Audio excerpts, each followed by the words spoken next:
प्रधानमंत्री पीक विमा योजना या योजनेमध्ये बरेच सारे बदल करण्यात आलेले आहेत आणि लोकसभा निवडणुकीच्या पार्श्वभूमीवरती बरेच सारे बदल आणि बरेच सारे शेतकऱ्यांना फायदा व्हावा अशा पद्धतीचे बदल करण्यात आलेले आहेत। या अगोदर विमा मिळाल्यानंतरही वाढीव रक्कम मिळणार का आणि यामध्ये काय बदल करण्यात आलेले आहेत याबद्दल बरेच सारे प्रश्न निर्माण केले जात आहेत।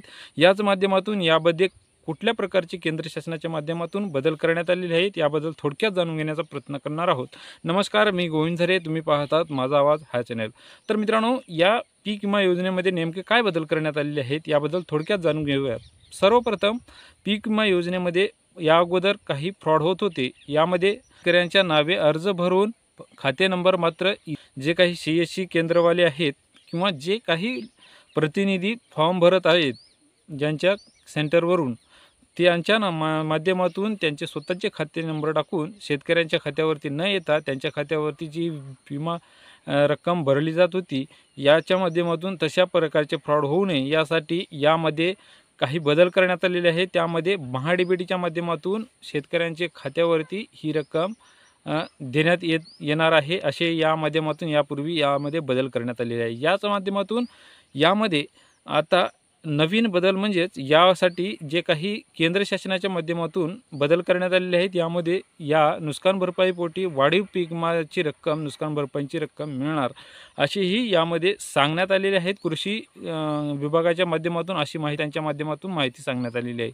याचनंतर जे काही शेतकऱ्यांनी पीक विम्यासाठी अर्ज केलेला आहे या अर्ज केल्यानंतर शेतकऱ्यांना यापुढील जो काही डाटा आहे यापुढील जे काही प्रतिक्रिया आहेत किंवा जे काही नुकसान भरपाई आहे आणि पीक विमा कंपनीच्या माध्यमातून नुकसान भरपाईचे क्लेम केल्यानंतर त्यांची पाहणी व पंचनामे केल्यानंतर त्यांच्या माध्यमातून कितपत टक्केवारी त्यांनी आणेवारी काढलेली आहे किंवा कितपत नुकसानीचे टक्केवारी टाकलेली आहे या अगोदर या कंपनीलाच कळायचे की किती % नुकसान टाकायचे हे सर्व डाटा कंपनीकडेच असायची।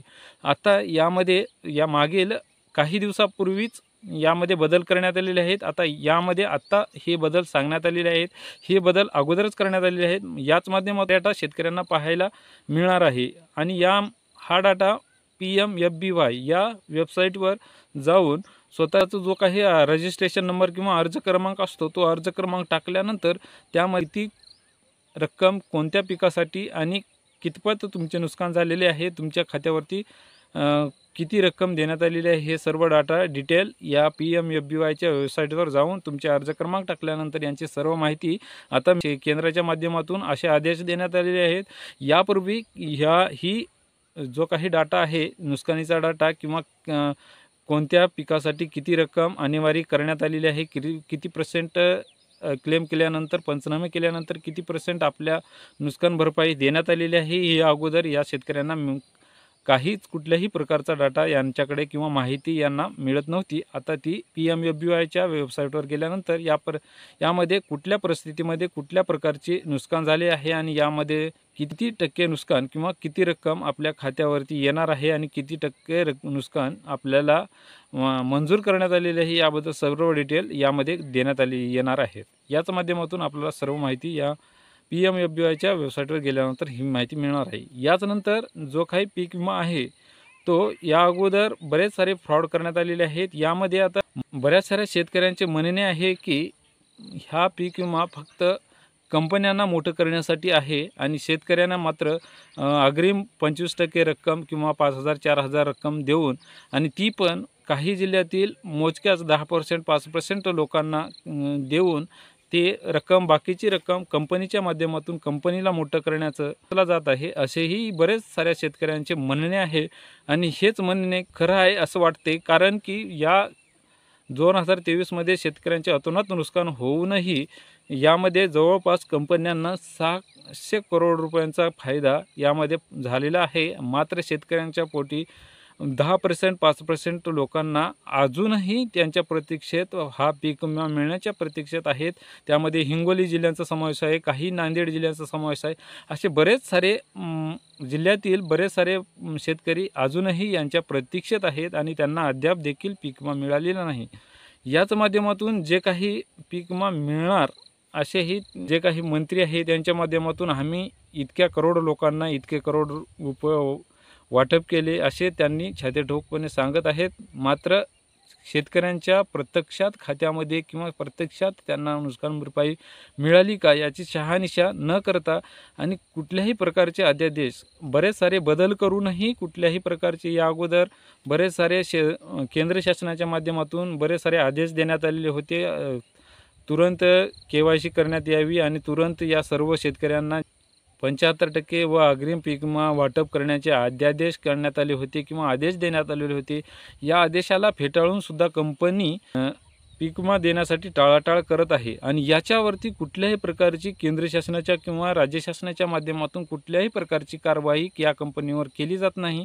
अशा पद्धतीचे बरेच सारे प्रश्न शेतकऱ्यांच्या माध्यमातून केले जात आहेत आणि यात त्यांचं म्हणणं आहे की याचा अर्थ असा होतो की हे सरकार शेतकऱ्यांचे भले न पाहता फक्त कंपन्यांना मोठं करण्याचं सरकारचं धोरण दिसत आहे असं शेतकऱ्यांचे बरेच साऱ्या शेतकऱ्यांचे म्हणणे आहे आणि बरेच साऱ्या शेतकरी नेत्यांचे म्हणणे आहे.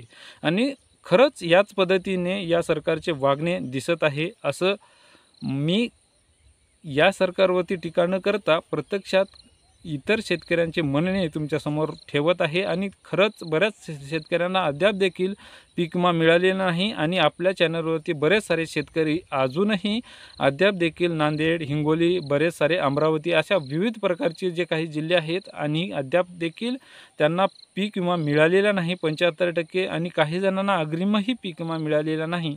अशा प्रकारचे बरेच सारे प्रश्न आपल्या शेतकऱ्याच्या माध्यमातून केले जातात आणि यामध्ये कुठल्याही प्रकारचे बदल करूनही अध्यादेश काढूनही जोपर्यंत सरकार यावरती कारवाई कटाक्षाने करत नाही या आपल्या प्रकारचेही बदल करून काहीही फरक पडणार नाही. आणि याच माध्यमातून हे सारे बदल यापूर्वीही केले जात आहेत. अद्याप देखील यावरती कुठल्याही प्रकारची कारवाई केली जात नाही आणि याच माध्यमातून 1 रुपयामध्ये पीक विमा भरून घेतला जाऊनही त्यांना बरेच साऱ्या कंपन्यांना फायदा होतो आणि शेतकऱ्यांना मात्र तुटपुंजी मदत देऊन सरकार यावरती त्यांचे पाठ थोपटून ठेवत आहे. आणि लोकसभेच्या निवडणुकीच्या पार्श्वभूमीवरती हे करत आहे का असे बऱ्याचशा शेतकऱ्यांचे व बऱ्याच जणांचे हे म्हणणे आहे. आणि याच माध्यमातून याच त्यांच्या म्हणण्यासारखे हे सरकार वागत आहे असे म्हणायला वागवं ठरणार नाही. तर मित्रांनो, यामध्ये काही बदल न करता यामध्ये कुठल्याही प्रकारची वाढीव रक्कम हे सरकार देईल असं काही मला वाटत नाही. आणि तुमची प्रतिक्रिया काय आहे? हे सरकार वाढीव रक्कम देईल का?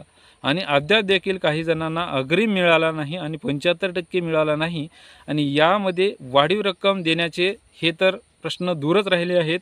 आणि तुम्हाला काय वाटते, हे सरकार तुम्हाला वाढीव रक्कम देऊ शकेल का? हे याबद्दल कॉमेंटमध्ये बद्दलची प्रतिक्रिया तुमची मांडू शकता. तर मित्रांनो, ही माहिती तुम्हाला अवश्य उपयोग पडेल ही आशा करतो. पुन्हा भेटूयात अशाच नवीन माहितीसह. तोपर्यंत या चॅनलवरती तुम्ही नवीन असाल तर या चॅनलला लाईक करा, सबस्क्राईब करा, पाहत राहा माझा आवाज हा चॅनल. तोपर्यंत तुमची रजा घेतो आणि येथे थांबतो. तोपर्यंत धन्यवाद.